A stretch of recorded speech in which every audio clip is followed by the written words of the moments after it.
We hear a lot about no contact, how it creates distance, clarity, and space to heal. But real life isn't always that clean. In a small town, a familiar gym, or a random store aisle, eventually you may run into them again.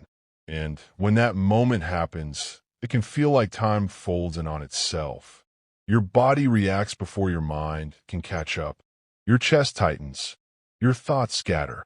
But here's the truth most people don't realize. That moment isn't random for them. They've already imagined it. They've already rehearsed it. What looks spontaneous is often calculated. When you chose no contact, you disrupted their sense of control. That loss doesn't sit quietly. It lingers. And when they see you again, they don't show up as they are. They show up in a role. Sometimes they come in warm. They smile like nothing ever happened. Their tone softens. They bring up memories that once meant something to you. For a split second, your body might respond. The familiarity, the emotional pull, the nostalgia, it can feel real. But what you're feeling is memory, not change. Patterns don't transform without accountability, and accountability was never part of their script. If that doesn't work, the tone shifts. They may start pointing at your life, your choices, your growth, your relationships. Subtle comments, things designed to make you question yourself. Not because they're curious, but because doubt creates openings. And openings are what they look for.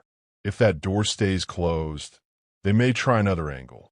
They present a polished version of their life. Everything looks better, brighter, more successful. It's not about sharing. It's about comparison. The goal is simple. Make you look back.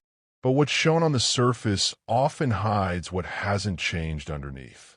And if none of that lands, they may lean into vulnerability. Suddenly, they're struggling. Things have been hard. You might hear things that stir empathy, maybe even responsibility. But real growth shows up in consistent actions, not sudden emotional appeals during a chance encounter. Then comes a shift. Blame. Accusations. A narrative where you're the one who caused the distance. It can feel confusing, even unfair. But engaging in that moment pulls you back into a dynamic you already stepped away from. You don't need to defend your peace. And sometimes it escalates further. Tension, pressure, maybe even attempts to intimidate. Not because they're strong, but because control is slipping. When calm no longer works, intensity becomes the tool. Or they say nothing at all. They notice you, but avoid interaction. It can feel unsettling. But silence doesn't always mean indifference. Sometimes it's hesitation. Sometimes it's observation. Either way, it doesn't require your reaction. All of these are different approaches, but they come from the same place. An attempt to reconnect to a role you've already outgrown. The most important thing to remember in that moment is simple. You don't have to participate. You don't have to explain, prove, or revisit anything. The power isn't in what you say. It's in what you no longer engage with. The moment you stay grounded, the moment you don't step back into that familiar pattern, something shifts. Not in them, but in you. Because healing isn't just about distance. It's about what happens when distance is tested. And when that test comes, your calm, your clarity, your choice to keep moving forward.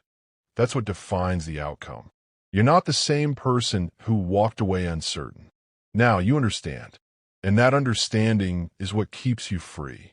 If this helped you see things clearly, pass it to someone who needs this reminder.